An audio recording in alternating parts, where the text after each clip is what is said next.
하나님 말씀은 구약성경 출애굽기입니다. 출애굽기 12장 1절에서 14절 말씀입니다. 구약성경 98면 출애굽기 12장 1절에서 14절 말씀입니다.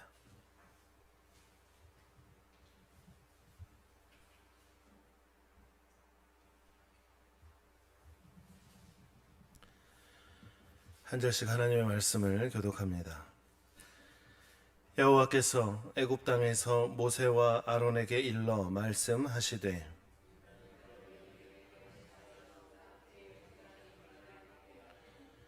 너희는 이스라엘 온 회중에게 말하여 이르라. 이달 열흘에 너희 각자가 어린 양을 취할지니 각 가족대로 그 식구를 위하여 어린 양을 취하되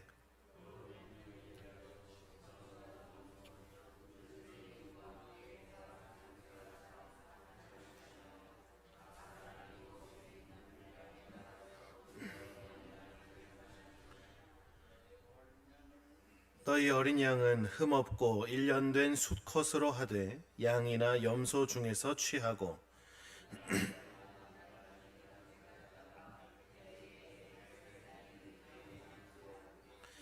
그 피를 양을 먹을 집 좌우 문설주와 인방에 바르고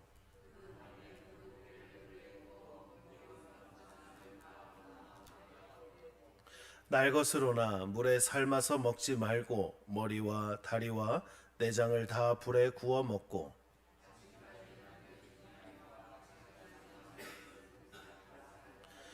너희는 그것을 이렇게 먹을지니 허리에 띠를 띠고 발에 신을 신고 손에 지팡이를 잡고 급히 먹으라. 이것이 여호와의 유월절이니라.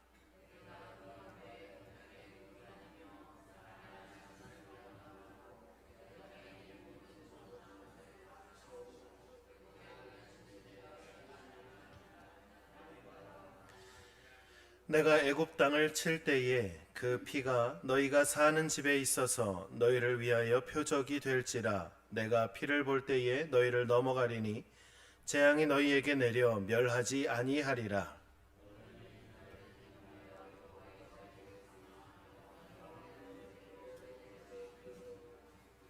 아멘.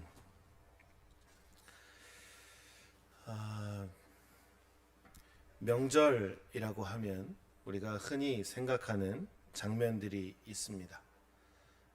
그렇게 오래된 기억은 아니겠지만 그래도 적어도 10년 전, 20년 전이라고 하면 명절은 온 가족이 먼 길을 달려가서 북적이는 시골집에서 차례도 지내고 또 밤늦도록 웃음꽃, 이야기꽃, 또 여러 일들이 또 재미있는 가족의 일들이 일어나는 모습들이 익숙합니다.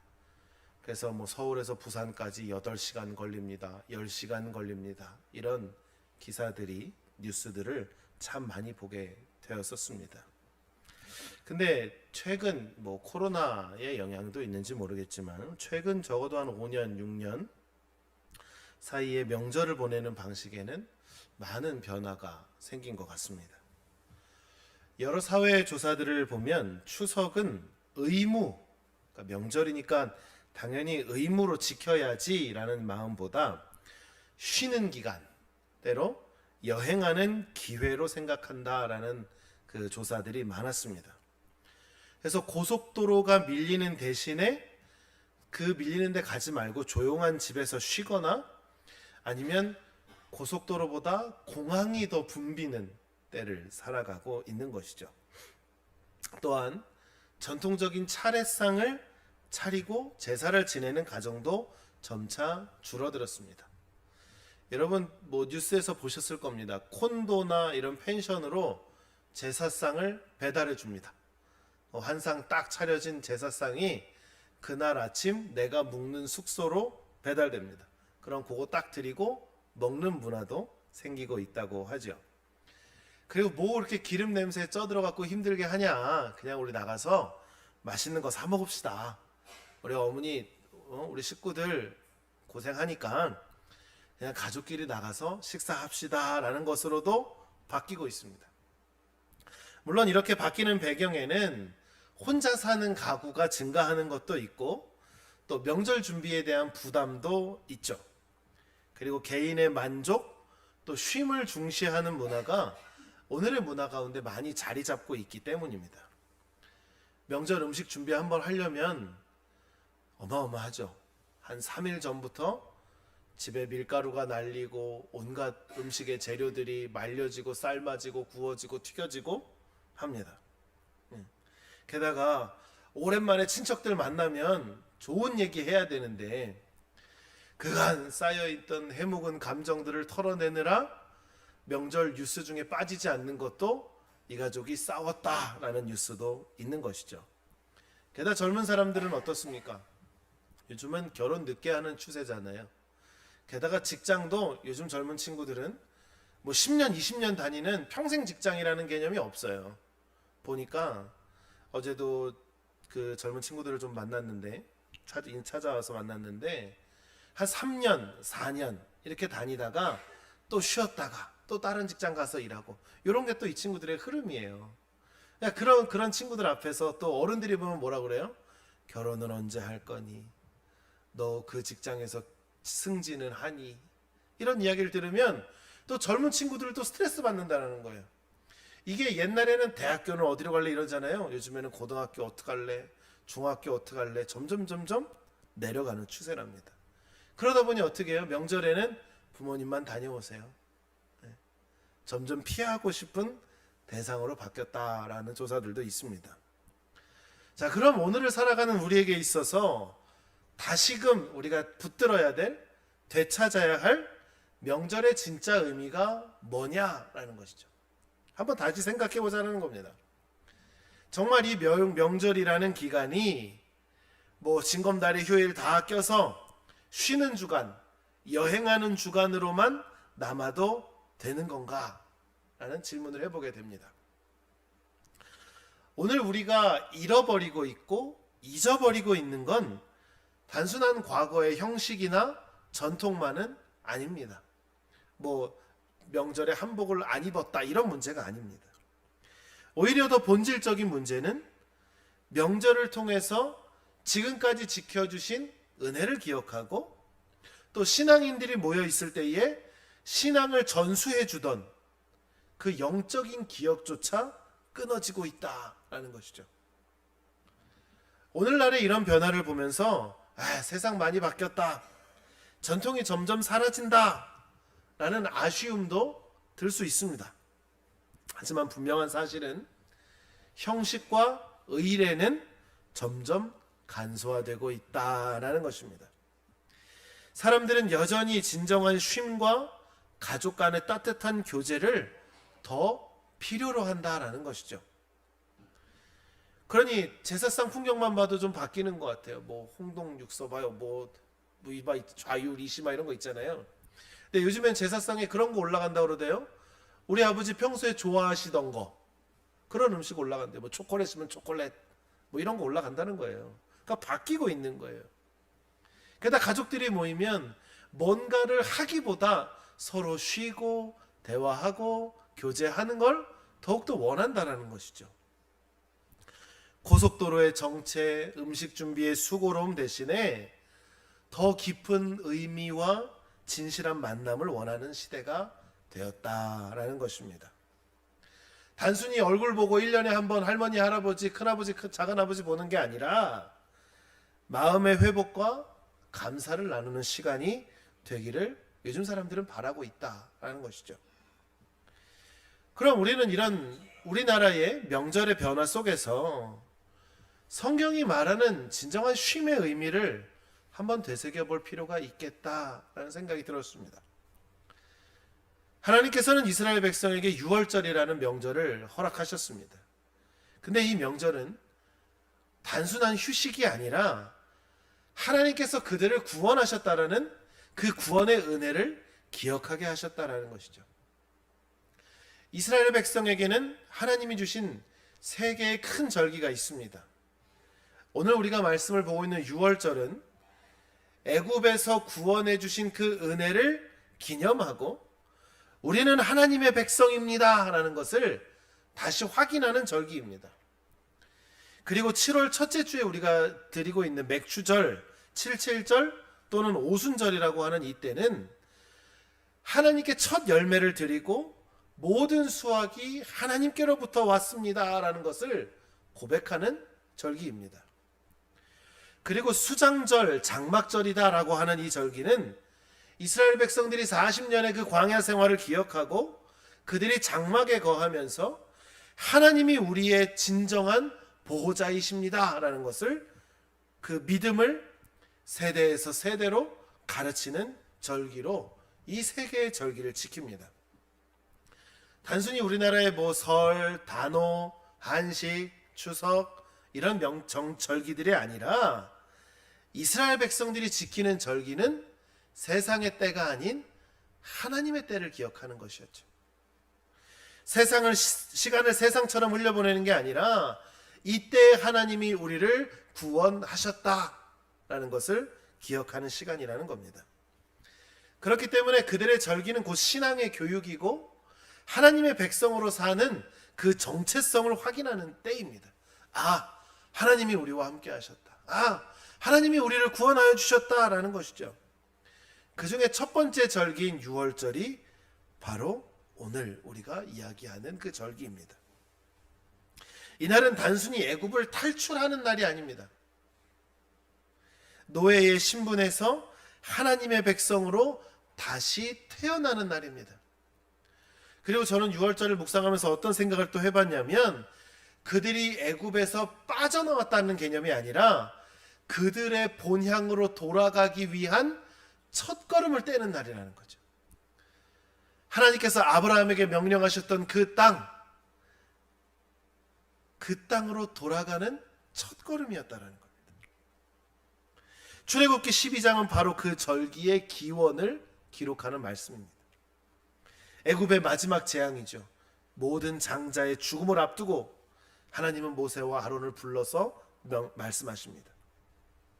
흠없는 어린 양을 잡아서 그 피를 문설주와 임방에 바르고 그 고기를 불에 구워 누룩 없는 떡과 쓴 나물과 함께 먹으라. 허리에 띠를 띠고 발에 신을 신고 손에 지팡이를 잡고 그 피 먹으라 라고 하나님 말씀하셨습니다. 이건 단순히 식사 만찬이 아닙니다.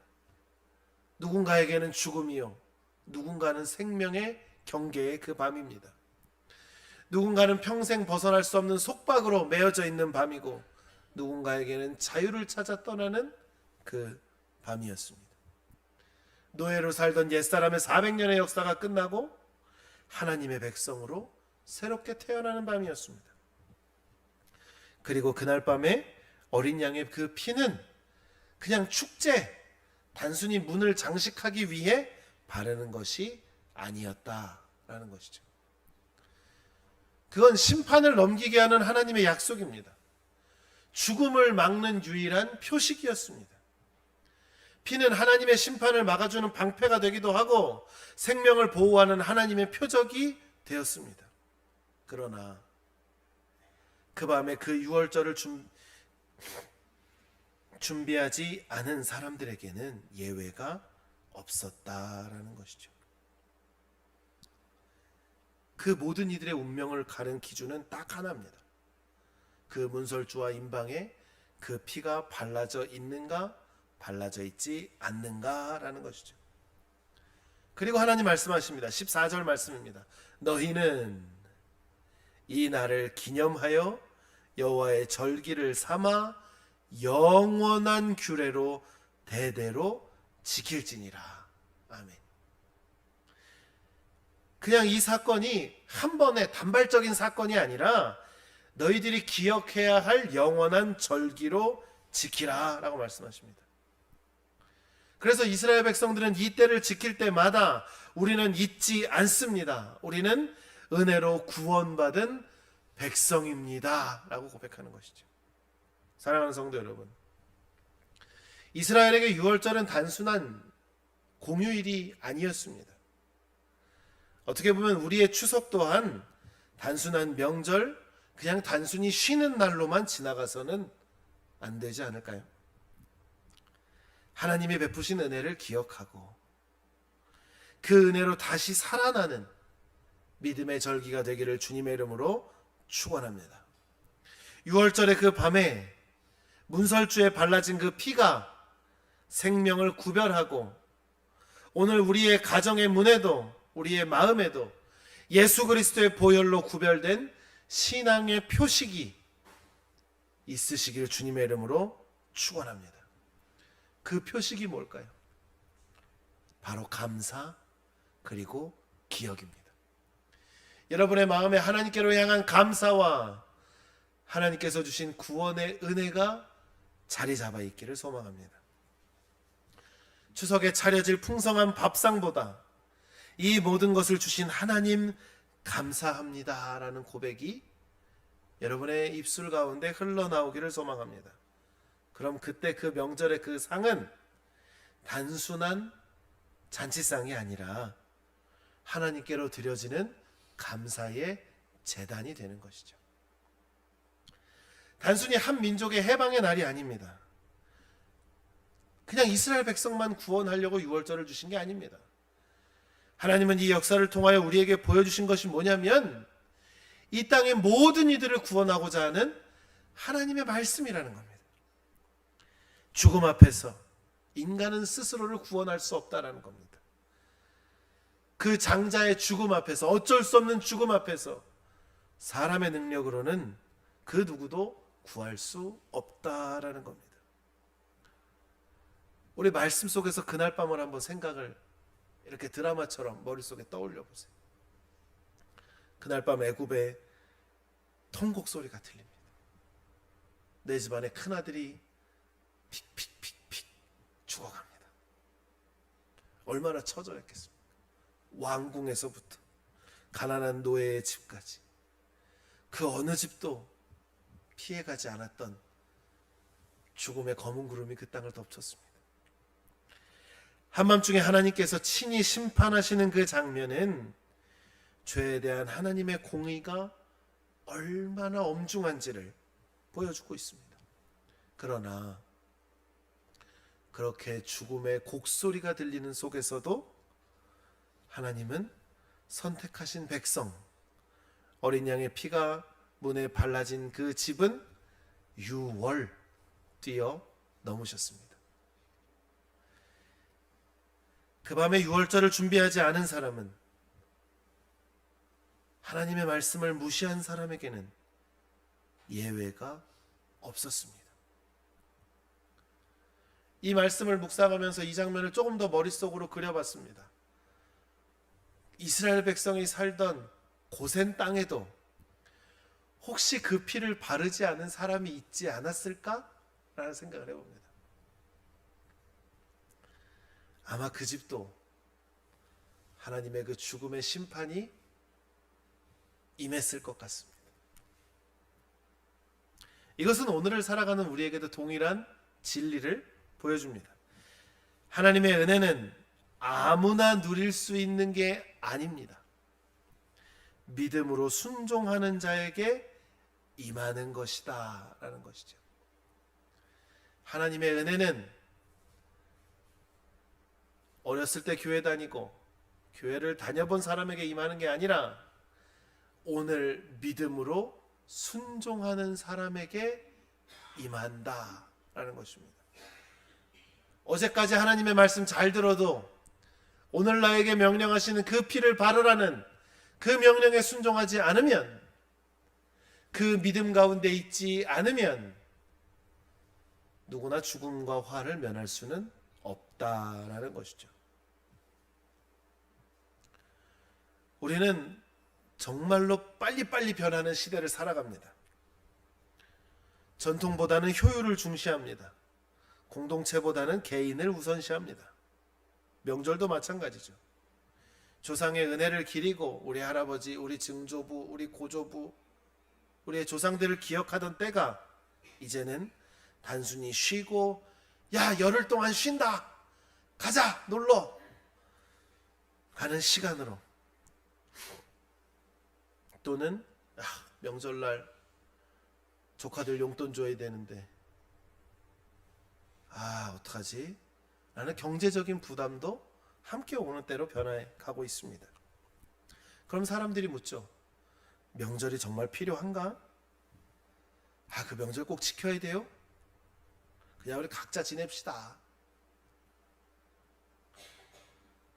하지만 우리는 물어보지 않아야 할 것을 물어보고 기억해야 할 것을 잊어버리고 살아가고 있지는 않는가라는 것이죠.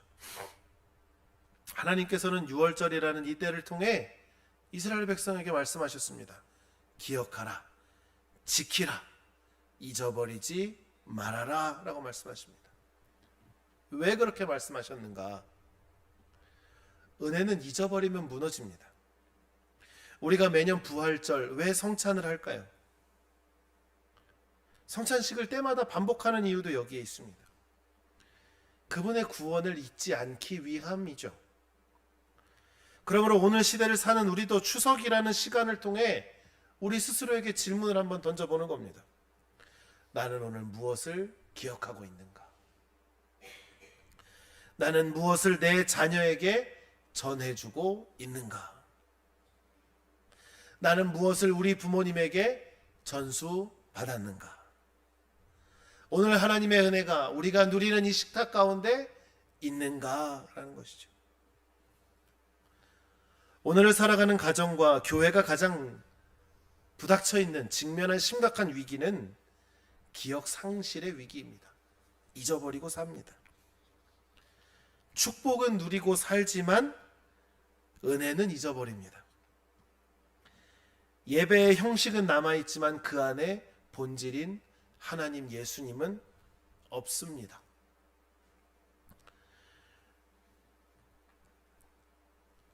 예배를 드려도 하나님을 만나지 못하기도 하고 않기도 합니다. 예배를 드려도 감격이 없습니다. 명절은 화려해지지만 그 명절에 감사는 메말라가고, 명절에 먹을 것은 많지만 그 먹을 것 앞에 감사의 기도도 사라졌습니다. 가족들은 모이고 있지만 신앙의 대화는 단절된 채 흘러갑니다. 오늘의 명절은 쉼은 있지만 성찰은 없고, 기억은 있지만 나누어주는 전승은 없습니다. 이것이 우리 시대의 가장 깊은 위기인 것 같습니다. 이러한 위기 앞에서 우리가 다시 기억해야 할 것은 하나님이 말씀하시고 명령하신 유월절의 그 정신입니다. 단지 행사로 유월절을 주신 게 아니라 신앙의 본질을 잊지 않게 하기 위해서 너희들이 기억하고 지키라 라고 말씀하신 것이죠. 자, 오늘을 살아가는 우리에게 그럼 추석은 무엇입니까? 오늘 우리가 모이는 자리는 단순한 예배입니까? 아니면 하나님의 은혜를 기억하고 회복하는 유월절의 식탁입니까?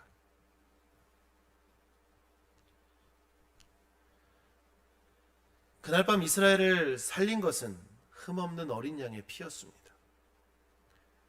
단지 한 민족을 살리기 위한 임시 방편으로 있는 것이 아니라 장차 우리에게 보내주실 예수 그리스도의 그림자였습니다.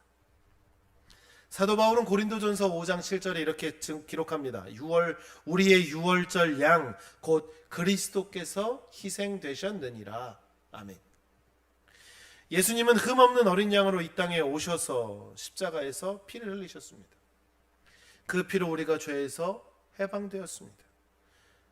우리에게 임했던 죽음이 넘어갔습니다. 하나님의 백성으로 살게 되었습니다. 유월절의 식탁이 단순한 식사가 아니었던 것처럼 성만찬의 그 식탁도 단순한 의식은 아닙니다. 그것은 은혜를 기억하는 자리가 되어야 합니다. 구원의 감격을 되새기는 시간이어야 합니다. 우리의 믿음을 새롭게 하는 성령의 통로가 되어야 한다는 것입니다. 마찬가지로 이번 이제 내일 또 오늘 밤 여러분들이 마주할 그 식탁은 단순히 맛있는 음식을 먹는 시간이 아니라 하나님의 은혜를 기억하고 감사하는 믿음의 식탁이 되어야 할 줄로 믿습니다. 잊어버리지 마십시오. 하나님의 은혜를 잊어버리지 마십시오. 시골의 한 규모가 작은 교회에 연세가 많으신 할머니 한 분이 계셨습니다. 그분은 글을 잘 알지 못했고 신학적인 지식도 거의 없으셨습니다. 근데 성찬식 때마다 늘 펑펑 눈물을 흘리면서 감사하며 성찬을 하셨습니다. 그 교회 젊은 목사님이 부임하고 매일 그렇게 할머니가 우니까 물어봤어요. 할머니, 왜 그렇게 자꾸 우세요? 할머니가 대답합니다. 내가 이 작은 전병을 하나 받을 때마다, 이 빵을 받을 때마다 주님이 나를 위해 찢기신 몸이 생각나고, 내가 이 잔을 받을 때마다 주님이 나를 위해 흘려주신 피가 떠올라서 그렇죠. 그 은혜를 잊으면 저는 아무것도 아닌 사람입니다. 사랑하는 성도 여러분, 이 고백이 바로 신앙의 핵심이 아닐까 합니다. 음식을 나눌 때마다 이 모든 게 주님의 은혜입니다 라고 우리가 고백했으면 좋겠습니다. 가족과 웃으며 대화할 때마다 우리가 여기까지 올 수 있었던 건 다 하나님의 은혜다 라고 기억했으면 좋겠습니다. 요즘에는 제가 기억하기로는 예년보다 이 추수하는 때가 많이 빨라진 것 같기도 해요. 품종이 바뀌었는지는 모르겠어요. 어제도 교회 뒷논도 막 추수를 하더라고요. 우리가 이렇게 추수할 수 있는 것도, 많은 비가 오고 무더운 그 여름을 지남에도 오늘 우리가 이렇게 거둬들일 수 있는 것도 하나님의 은혜입니다 라는 것이죠.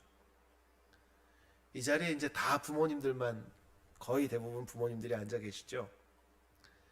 자녀들에게 감사의 언어를 들려주십시오. 감사하다, 고맙다, 너희들이 이 자리에 있는 게 정말로 하나님의 은혜다 라는 이야기죠. 그리고 여러분의 자녀 세대들은 가능하다면 부모님을 존중하고 그 사랑의 마음을 표현했으면 좋겠습니다. 그 가족의 대화 속에 복음이 흘러가고 세대와 세대와의 관계 속에 은혜가 전해지게 하십시오. 그게 바로 오늘 우리에게 주시는 그 명절의 하나님의 뜻인 것 같습니다. 하나님이 주시는 은혜를 잊지 말고 대대로 전하라 라는 겁니다. 이번 추석 명절이 우리에게 그 6월절의 식탁 되어지기를 소망합니다. 구원의 은혜를 기념하고 감사하는 식탁이 되었으면 좋겠습니다. 자녀들에게 신앙을 전하는 자리가 되었으면 좋겠습니다. 하나님의 은혜를 다시 고백하는 거룩한 예배가 그 자리 가운데 있기를 축원합니다. 함께 모여 감사의 기도 제목을 나눠보십시오. 나눠드린 예배의 순서지로 하나님의 말씀을 함께 읽고 하나님의 그 은혜를 되새겨 보십시오. 하나님은 그렇게 그 하나님의 은혜를 기억하는 자에게 은혜를 베푸십니다. 감사하는 자에게 새로운 회복을 주십니다. 여러분 기억하시고 감사하십시오. 말씀을 마무리하겠습니다. 그날의 그 유월절은 은혜를 기억하게 하시려는 하나님의 깊은 배려였습니다. 세대에서 세대로 믿음이 전해지게 하시려는 하나님의 방법이었습니다. 피가 발려진 문은 재앙을 면했고 그 식탁에 급히 서서 먹는 그 음식들은 구원의 은혜였습니다. 그 은혜는 오늘을 살아가는 우리에게도 동일하게 주어졌습니다. 예수 그리스도의 그 피가 유월절의 어린 양이 되셔서 우리는 더 이상 죄악 아래 있지 않고 죽음 아래 있지 않고 생명과 자유 가운데 살아가고 있습니다. 기억하십시오. 감사하십시오. 그리고 이것을 전하십시오. 이 명절에 여러분의 가정과 그 식탁이 그리스도의 은혜를 기억하는 거룩한 식탁 되어지기를 소망합니다. 말 한마디의 은혜가 있고 그 눈빛 하나의 사랑이 있고 기도 한 줄의 감사가 넘치는 그런 명절이 되어지기를 소망합니다. 전통은 변합니다. 시대도 변합니다. 형식도 달라집니다. 그러나 그 안에 하나님의 은혜는 변하지 않습니다. 그 은혜를 기억하는 자들에게 하나님은 여전히 쉼과 회복을 허락하십니다. 그 은혜를 마음에 잘 새기시고 돌아갈 여러분의 가정에서 그리고 다시 모이게 될 이 교회, 이 성전에서 그리고 매 순간 살아갈 여러분의 삶의 자리에서 하나님의 그 구원의 은혜를 날마다 기억하는 사람들로 살아가시기를 주님의 이름으로